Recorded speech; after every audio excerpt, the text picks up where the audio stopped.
Bonjour, merci d'avoir cliqué sur le flash web de France 3, Pays de la Loire. Dans l'actualité, bien sûr, ces mouvements, ces manifestations prévues un petit peu partout autour du plan d'austérité, enfin contre le plan d'austérité mis en place par le gouvernement.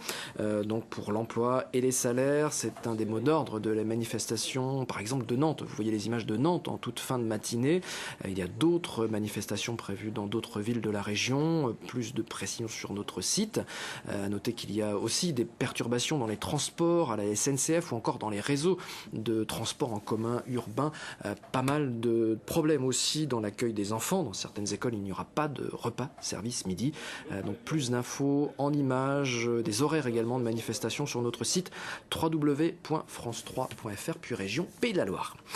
Des précisions sur le drame familial qui s'est produit ce week-end, le week-end dernier en Ille-et-Vilaine, à la limite de la Loire-Atlantique, précisément à Sainte-Marie, près de Redon.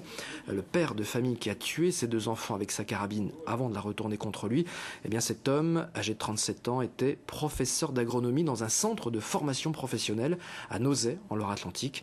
Une enquête est en cours et d'après les premiers éléments de l'enquête, le couple connaissait des problèmes conjugaux.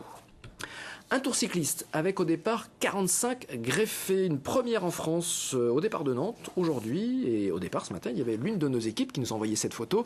Alors il s'agit précisément du premier Tour de Bretagne cycliste des greffés. C'est organisé par le collectif d'associations militants pour la greffe et le don d'organes. Les compétiteurs ont pris la direction ce matin de Vannes avec une étape prévue à Vey et à Blain en Loire-Atlantique. Je vous le disais, c'est une première et elle est parrainée par Bernard Hinault qu'on ne présente plus.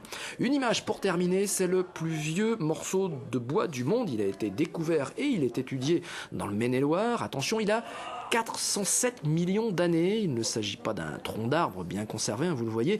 Il s'agit plutôt d'un fossile. Et pourtant, il révolutionne ce petit bout de fossile. Il révolutionne les connaissances sur ce que l'on pouvait savoir sur les plantes à l'époque. Et l'époque, je vous le rappelle, c'était il y a 407 millions d'années.